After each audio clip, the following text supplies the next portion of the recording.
I'm here with Nick MacWilliam in the Liverpool Centre, in the Baltic area of Liverpool at the moment, to talk about the film that he is showing in Liverpool this week and has been doing the rounds of the country and looks very exciting. So Nick, tell us a little bit about the film. What's the title, what's it about, and why do you think the people should watch it? Okay, thanks Steve. I'm the director of a film called Santiago Rising. We released it in January this year, and it was filmed on the streets of Chile, in the capital city, Santiago, where I previously lived for 4 years, in the weeks following the massive social explosion which took place on the 18th of October 2019. So today, this very day is the second anniversary of that. So the day's been marked in Chile. There'll be big mobilisations, documents and accounts of what's happened in the last 2 years. So you may recall that in October 2019, students led a protest over a rise in transport fares. This was like the latest in many neoliberal policies which have kind of crushed economically the majority of the Chilean people and have deteriorated living standards. A large student protest led by high school students in which they jumped over metro station barriers went viral, attracted many other people in society, and the government chose to respond with a very repressive, authoritarian and brutal, just like forcing people out of the stations, beating up high school students and things like that. And this basically sparked a massive social eruption. Very much the case of the straw that broke the camel's back, because in Chile you've had decades and decades going back to the Pinochet dictatorship of neoliberal economic policies, which have, as I already said, massively reduced the quality of living standards, massively seen inequality rise, and restricted people's access to basic services like healthcare, education, and so forth. And what occurred 2 years ago today is basically a long building popular response to all of that. Since then it's been going on, and this led to the drafting or the vote on whether to draft a new constitution in Chile. People may recall that in last year there was a vote because the previous constitution was implemented under Pinochet, and therefore it kind of entrenched all the economic model. It's entrenched a lot of these factors which have massively increased inequality in Chile. So yeah, that's kind of where the country is at today. It's a long-running, ongoing demand for change coming from the grassroots up, which 2 years later it's still going on. People still on the streets, even though COVID obviously had an impact on that for a while. So I was there in the weeks following the social explosion. I was there in December 2019, and just wanted to film what was taking place in the streets. Wanted to document the protests, how people were organising in their communities, and I really wanted to document the kind of incredible outpouring of creative expression which surrounds Chilean protest, music, art, street performance. And I didn't get so much of this in the film, but theatre, literature, poetry. Chile has an incredible tradition, very inspiring and potent tradition of kind of musical and artistic radicalism, in which political messages have often been expressed through these forms. Partly because I think it's a natural way for people to express themselves, but also because in a strategic sense, it allows you to reach sectors of society which you can't necessarily reach through traditional political means, through parties or through the mass media. So that's kind of where the film came from. Going back to Chile, I was there for the first time in 5 years, having previously lived there from 2010 until 2014. So I wanted to document that aspect of it. I wanted to see what was happening there and be able to kind of show what was happening there very much from the streets, what's taking place in the streets and in the communities.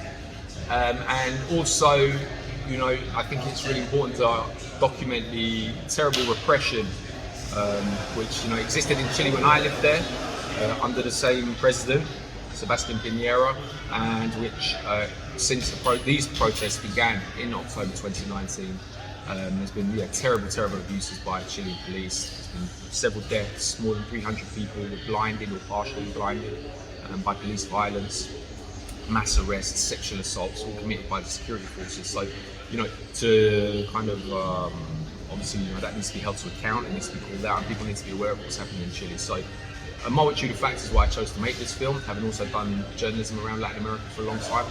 I also felt like, here in the UK, we can look to places like Chile, particularly how people are organised, the size, the commitment, the sheer dedication people have, and take some lessons from them. Because we kind of also need some changes here. Well, that's it. I mean, talking of lessons, what do you think the relevance of the film and the events in Chile is to this country and what's going on here at the moment? Well, I think at times where there's, perhaps a lack of political optimism among many people, it's really important to look to other parts of the world where people have faced, even greater odds than we face, in terms of state repression, in terms of living standards, in terms of authoritarian systems, lack of political participation, because a large sector of society are deliberately marginalised. And we see, how they are coming together and how they're organising collectively to express the desire for change, and how this is done through peaceful means, how it's done through artistic means, and the sheer strength that people have. In Chile, the protests which began in Chile in October 2019 were not something new. I lived there for 4 years, and in this time I went on a lot of protests in Chile. Over environmental issues, over the treatment of the indigenous Mapuche population, over the students and the educational inequality and kind of profit-making education, which is all implemented under Pinochet. Protests over women's rights, over LGBT rights, protests to end impunity for the crimes of the dictatorship, because thousands of people were killed under Pinochet, many more sent into exile, many more tortured, and there's been very little accountability for the architects of all that. So that all of these issues have never really gone away in Chile.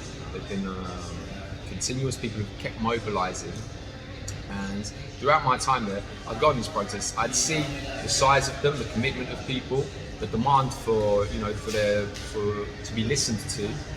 I would also see how the state did respond to them, and that was almost always through violence, through a very repressive, authoritarian police apparatus. Chile has a militarized police force. It has one of the highest GDP military spends in Latin America. Although it hasn't had a foreign conflict in well over 100 years. So a lot of that, that is focused on internal repression, as it is in many parts of Latin America. The neoliberal system, which was pioneered in Chile, which people may be aware that Chile is often referred to as the neoliberal laboratory of the 1970s, the policies of Milton Friedman and the Chicago Boys, of massively rolling back the state, of everything becoming a commodity, everything being open to profit, and basically to capital accumulation. All of that was pioneered in Chile and then massively implemented here under Thatcher, in the US under Reagan, and in many other parts of the world. That was imposed and pioneered through extreme state violence. And that violence was what the Pinochet dictatorship was installed for, against a socialist government which had embarked on a process of wealth redistribution, land redistribution, the participation of women, the working class, indigenous population, people who'd never really been invited to participate in Chilean politics and always been kind of excluded forcefully. So, that system, or the military coup of 1973, was to topple that attempt at change, at progressive change, at building people's participation, and it was replaced through a brutal, horrific US and UK backed, we should always say, military system in which people were disappeared, tortured, brutalised. And although the dictatorship ended in 1990, the structural changes it had made to Chile were never touched. So everything that's in Chile today is a product of the military regime, and it's where it is today because of the violence that was enacted. And when you're in Chile and you see the violent response to change, you realise that violence is still used to protect and to preserve that economic structure. And it's certainly a model we've seen repeated in a lot of places around the South American continent, really, or in that region. Yeah, well, one of the things I'm most curious about as somebody in the media as well is the role of the media in and around Chile in bolstering the dictatorship, but then also in how they've covered the events and the uprising, and the representation or misrepresentation of the events there. What's that been?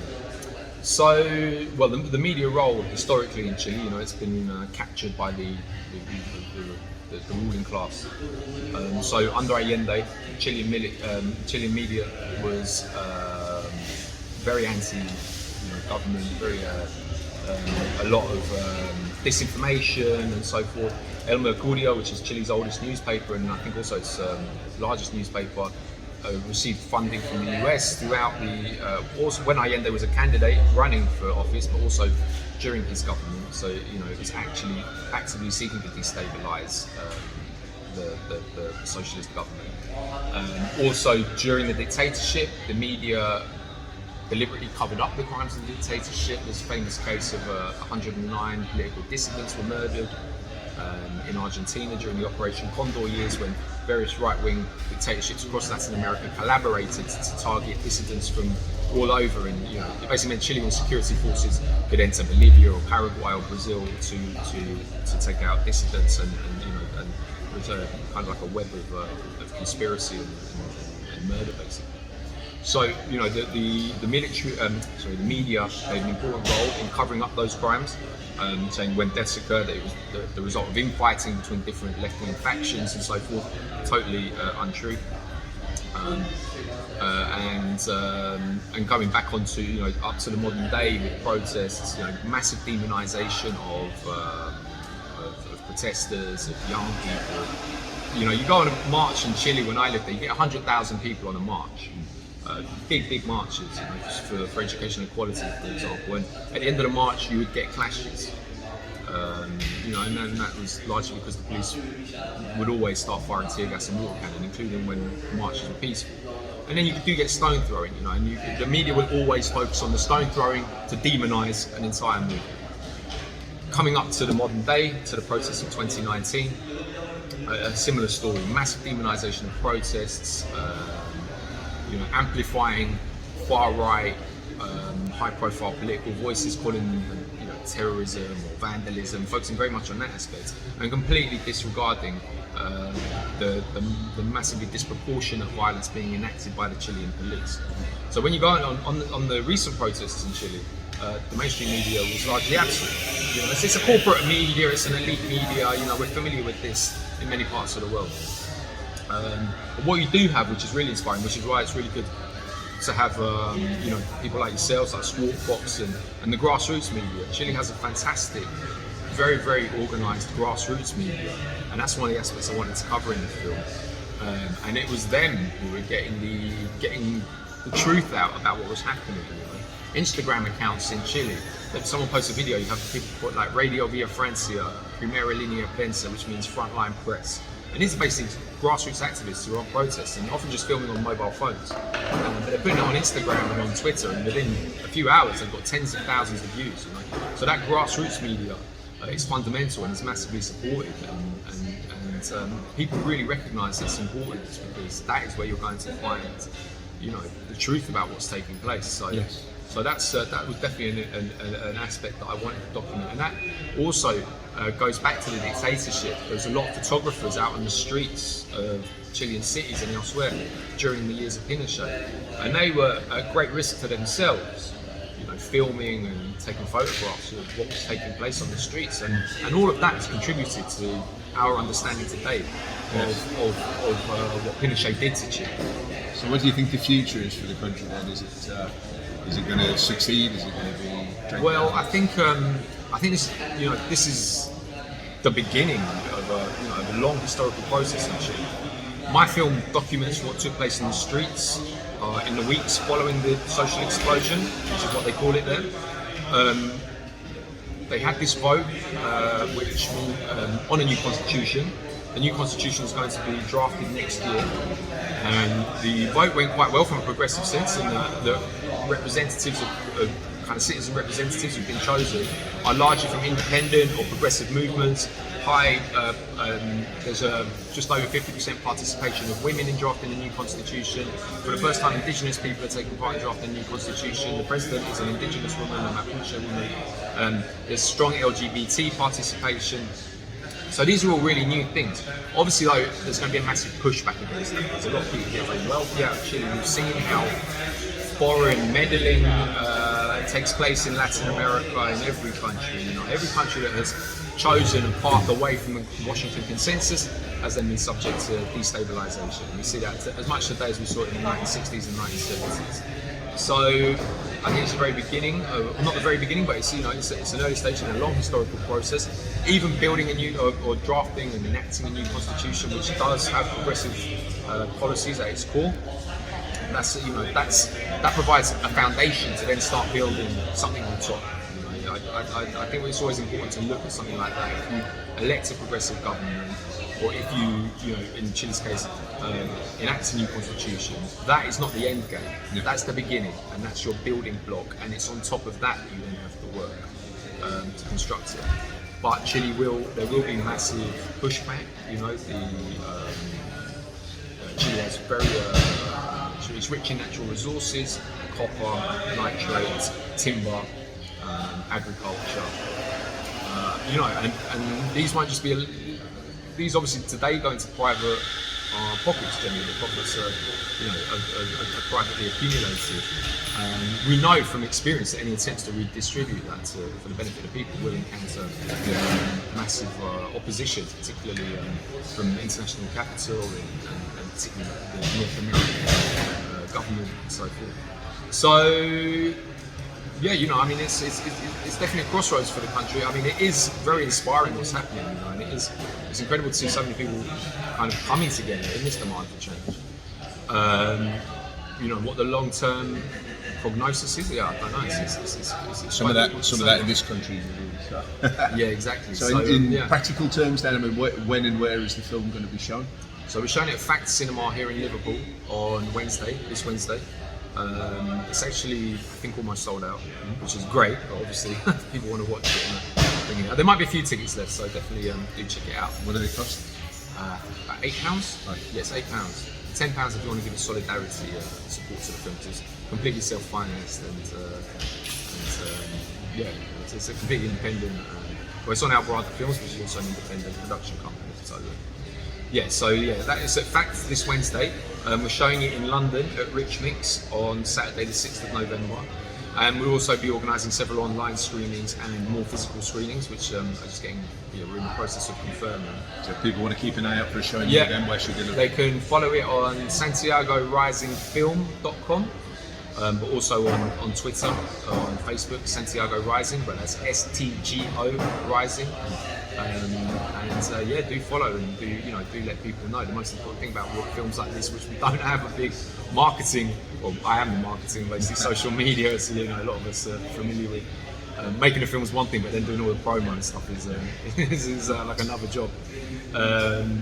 They can follow us on Facebook, Twitter, and also follow alvarado.net. We're part of the Independent Media Association with many other grassroots media groups in the UK.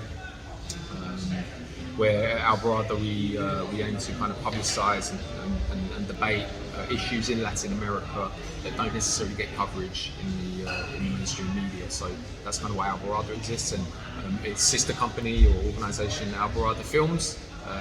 Something similar, but it's like documentary basically. Yes. So you can follow us there as well. How did you raise the money to make the film? I just paid for it myself. Right. Yeah. Wow. I turned 40 and